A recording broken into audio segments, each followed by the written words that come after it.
going to give a very light, simple English explanation here. The very first level of that really you are uplifting your awareness comes with that the applied and sustained attention to the body. So that means that really that is what we have done at the very beginning too. Like, we just look at our body and then we just, when we took that breath and then hold it and then feel the tightness of our body, that means we realize that we are holding the body. Yeah. And then we just let it go and then we just relax our body. So that is kind of our attention is now we are sustaining that attention, thinking that really our body need not to be, we don't need to actually hold on to it. We can just relax and then let that to, you know, be as it is. And then you will be free. You will be your body will be very softer, and then you will not have any ailment or anything. No, I don't think when you are free, when you are relaxing your body also will relax, and then it will not have any kind of a sickness or anything if you do that properly. But here this is kind of we are sustaining that attention of body is no longer a burden for us because we label this is the body and then we just detach from it. So this is not done by your mind. We just experience it, right? At the very beginning, we just experience a little bit. So this is the first step of the meditative absorption, if I call it, because I know when say meditation absorption, people think about the dhyana. Actually, it is a jhana, because you are now really you're mentally, uh, in the sense your awareness is much refined, and you see that really body as another faculty you have. You are not the body. Body is not only body is there, of course, it's yours, but that's not all. Your awareness is much stronger, and then you can just be away from your body, or we can relax your body and then have that attention detached from your body and feel that. So that is the first layer of your awareness, your uplifted awareness. So this is just looks like very simple and very light, but I know the very scholarly and then very high practitioners might say, "Oh, this is not how it is being done." They sit down and then spend about hours and hours to get to this level because their mind is going up and down, and so they have to settle down, and finally they come to this level, and then this is called first level of dhyana or the first level of absorption. But to me, I could see that it is simple as this. You can just sit down and go to that. And with that, if you really allow that attention to see your awareness, see your body, and then if you can detach from your body, it can be done. It happens to you. When it happens, actually, you will feel that easiness, that pleasantness. And I think the earlier somebody talked about that as well as just uh,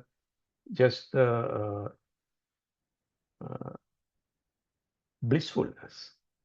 So that happens because of you are free. Your body is free, and then your tightness is free because of that blissfulness comes. Because this is I'm giving a very surface level explanation, but uh, and I know that really this is more deeper and more profound for when you get to that.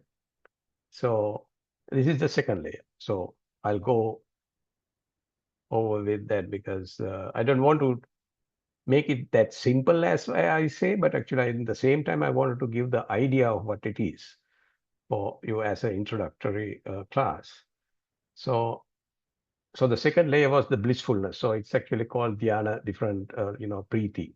And and then the third one is actually, of course, serenity in the sense more pleasantness in that is a different layer of uh, that your awareness, and then again it comes to another absorption, which is a layer of that oneness, where that you would see everything is just as one, in the sense that really your awareness spread around beyond your boundaries, and then you will see that really all other things are just uh, uh, just vibrations, just a simple vibrations around. So that's the fourth jhana. These are the things that are even in the yogic tradition, they were talking about this in a more detailed level and in more different aspect. Like, you can bring the during that. To me, I can see that really this thing has been there for even Buddha's before the Buddha's time, because Buddha has went through this, and then he realized, oh, this is kind of a. It's called actually the samatha bhavana, in the sense that really at what stage it's like the concentrating your mind, and then you can, if you have the very good practice of these kind of thing, you would be able to uh, manipulate the whole these four different aspects of our life, and in the same time even the material things. The before the Buddha's time, these were there, but only the part that Buddha added to this is that really the last section, which is that really equanimity and the awakening, which is actually go beyond that oneness, go beyond that oneness. That is what I could really attest to that, because it is kind of going beyond this whole existence. So that is why I call this direct path, because once you do that, this can happen in one sitting, maybe for 2-3 hours, maybe for about 45 minutes, if you are really into it. Because there may be some other factors relating to that, because sometimes you may have had this experience before. If anybody is believing on the previous life, of course, maybe in the previous life.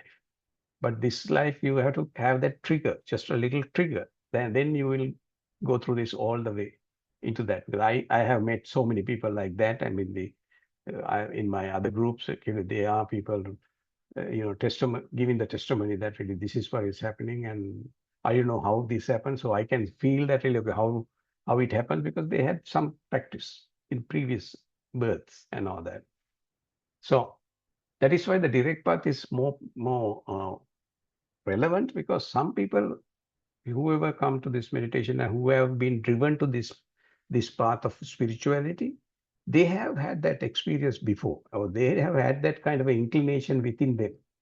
Like even you all, you may have had that kind of an inclination at the very core level. Maybe you may, if you go back to your childhood, you might feel that really in the childhood you have been playing with something which you normally don't do. I know I met a person that really who has she's from Ireland, because I was having a different online discussion, and then she was saying at the age of about 13 or 11 or somewhere around that time, she was just playing around in her play house, meditating. And her parents were this is in Ireland. No, Buddhism was not prevalent there. And their parent was really surprised why you are doing this. And then she was surprised too. But now it's about, I think, age of maybe about 60, 70, I think she was talking to me. She was thinking, oh, I didn't know how that happened. But that inclination is there within you. So that is why this direct path is more prevalent, and I think more effective for the people that really who's driven to this spiritual path. This would help tremendously if there is any kind of a intuition that really they have already carrying with them. So with that, so this, although I have given different aspect and different big word like jhana, absorption, and all that, but I could feel that really it is anybody can go through this with an ardent practice, and I have evidence even in this current practices at the temple. Some of you know people, right? And so once again, I'm just going to wind out a little bit on that side. So this is the 8th step of that progressive path we talk about, that fourth eightfold path at the very 8th steps. So as I mentioned earlier, I don't like to call it steps, but that's the 8 on the lineup, and that the 8th section of it. So because that is there because some people need to come through that progressive path to this level and then get there. So, as I said earlier, all of you may have already gone through that progressive path.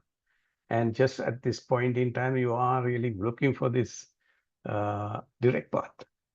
So that is what all about, because that is the actual process of Buddha's teaching. And then this is more prominent in his teaching too, because if I give a different story about it, because Buddha has given this path at one of the retreat that really they normally have, about 3 months retreat in the sense it's called Vas. In the sense during the rainy season, the Buddha has just station on one of the place, and then there were crowd as well. So he has given this practice to everybody. You practice this. This will take you to the enlightenment. And at the very end of the practices, he realized so many people have been, achieved this, or they have been enlightened and all that. So, and of course, after that, he has given a different aspect as well. I'll come to that later. But again, so I'm just connecting the dot because this direct path is actually a convergence of that progressive path through that Samma Samadhi, which is the eighth factor of this eightfold path. So that's the conclusion part of this direct path. I don't want to go any further details because I know it will be more complicated if you go further down. But at this point in time, as an introduction, this is the direct path, and then the next week we will be talking about eightfold path in a different way. I mean, they're at the very detailed level. So I think now we already another 30 minutes left, so we can have some discussion. It doesn't have to be a questions or anything, but it's just a discussion. We can just have very good discussion. Yes, Heidi. Yeah, I just had a question. So I pretty much understand, the bodily sensation, the bliss, the serenity. When we talk about the absorption of oneness, what does that mean again? Like oneness with yourself, oneness with the higher power, oneness with spirit. Like what does that Oh, very mean? good question. Very good question.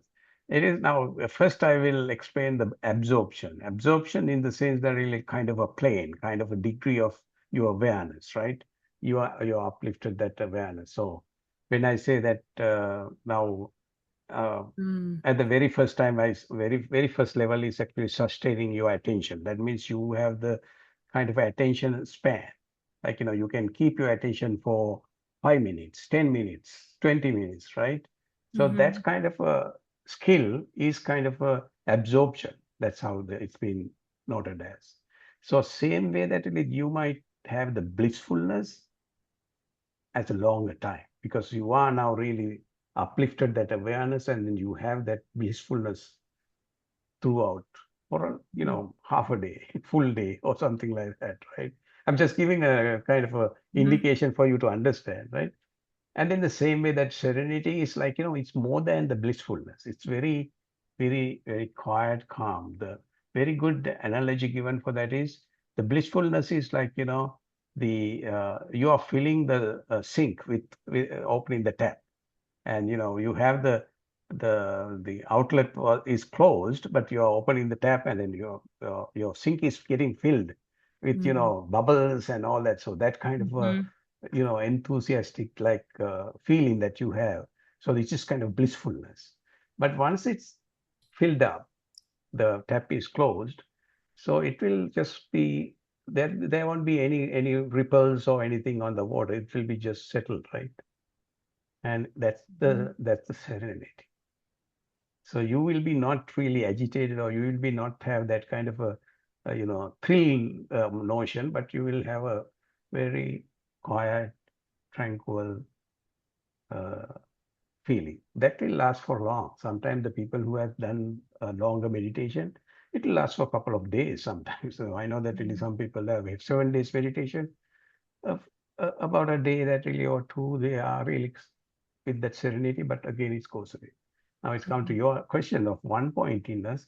It is actually oneness. Oneness means actually one pointiness in the sense that your awareness is so refined, it is clear from a lot of other things, like the you will be not disturbed with it. Now even this blissfulness and serenity, all that times actually you are not disturbed by any thoughts, any kind of emotion, because you are your blissfulness taken over you, your serenity is being taken over you, so no other things would disturb you. There may be something that you might be dealing with somebody, but it won't disturb you, it will be full of you.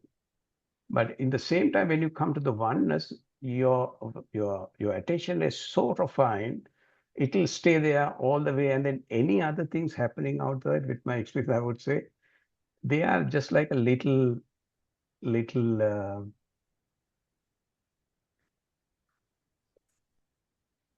signals. When I say signal, kind of a little signals, in the sense that really, for an analogy, you may you may be you may be meditating, and then your mind is calm and all clear, and then you are in a uh, quiet level, and then you may hear a dog barking in a far distance, just a little tiny noise, right?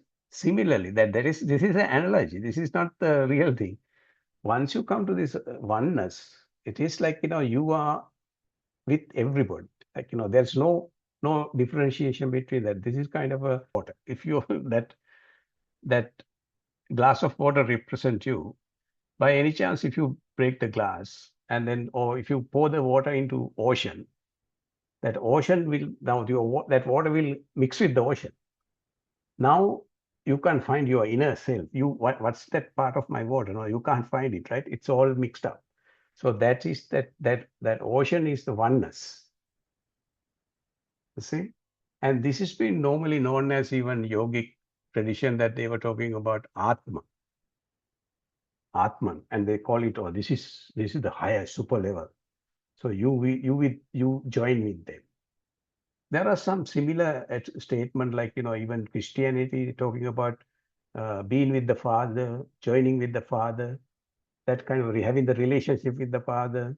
That means you are the Father again, like, right? You are just becoming one. So that is what oneness means.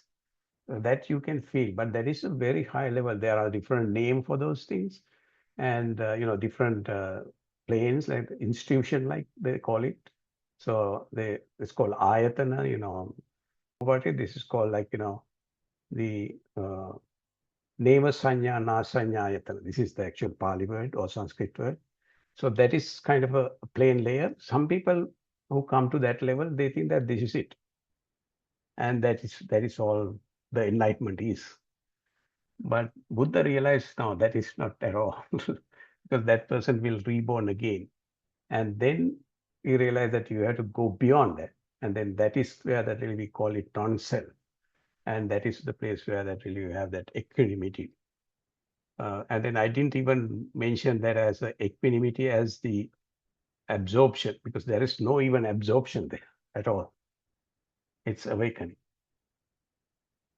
Hopefully I cleared your understanding. Is that right, Heidi?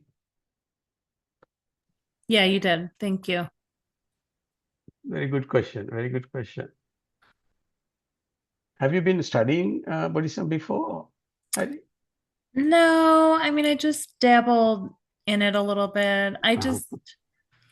I I had like a near death experience, both my son and I don't Oh. know, almost 2 years ago now. And I got on this whole thing like fear of death. I just started exploring the whole death and dying. And that's where I found Pima Chodron had done a course. I think it was something about embracing the unknown and Mhm. helping people like talk Accepting. about death Hmm. and dying, whatever. And then I just got really interested in that course. And I'm like, I might want to look at this. I mean, I was raised Catholic, Hmm. growing up, and then, gosh, I don't know, maybe like 15 years ago, I moved more into like a Christian non-denominational church. And Hmm. then maybe about 10 years ago, I was more into, I think you guys might have heard of unity, Hmm. just to find something Different. not just something more.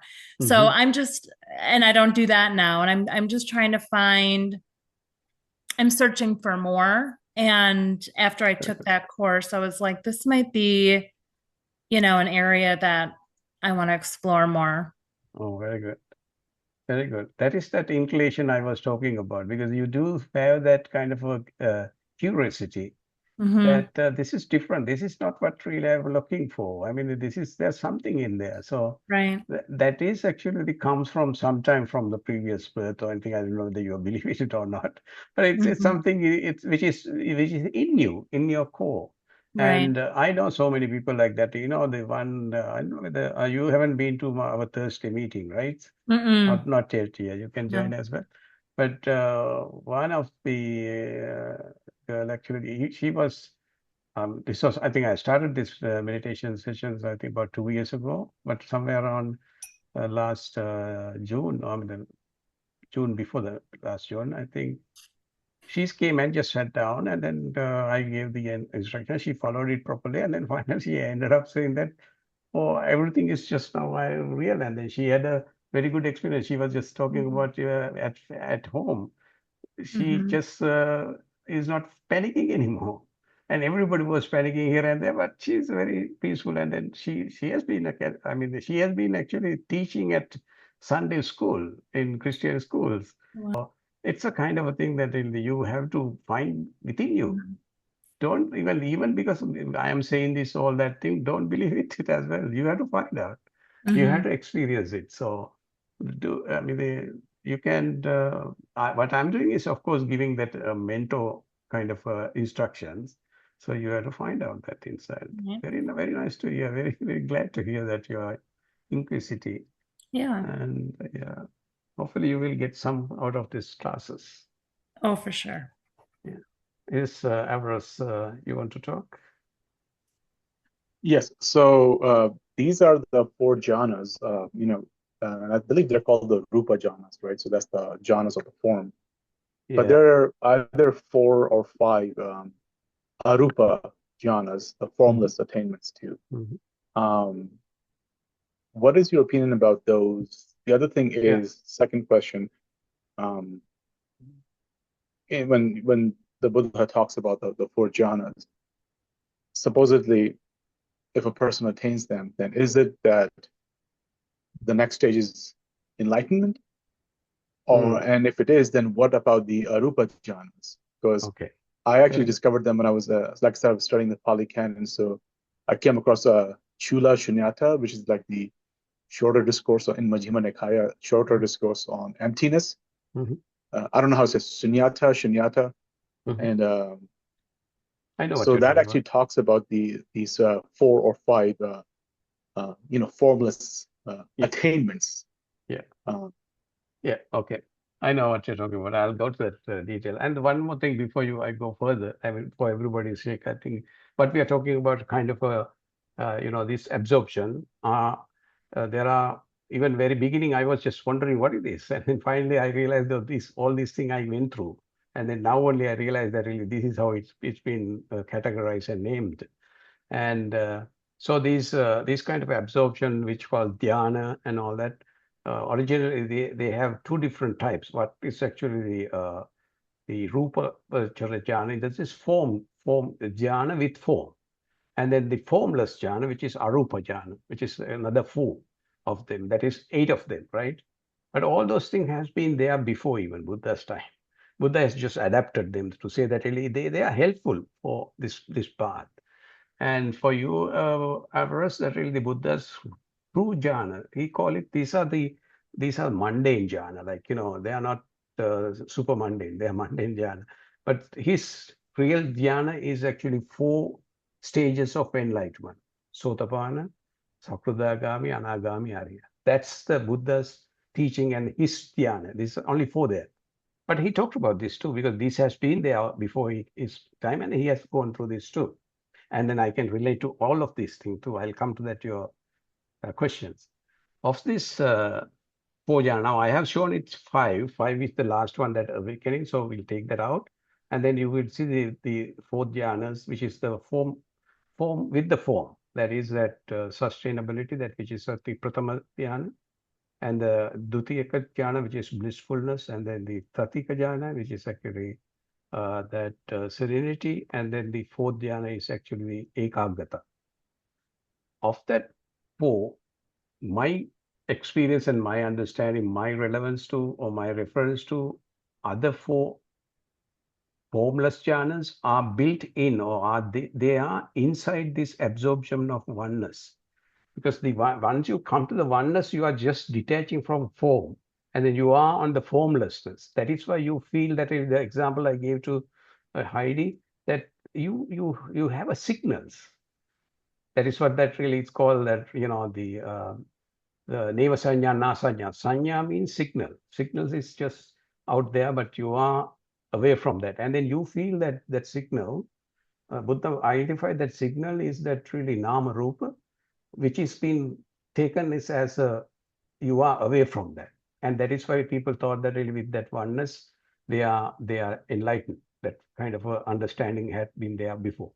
But on that awareness, that oneness, beyond that, you have that akasanyayatana. You know this name, right? I don't have, the akasanyayatana, the first arupa jhana.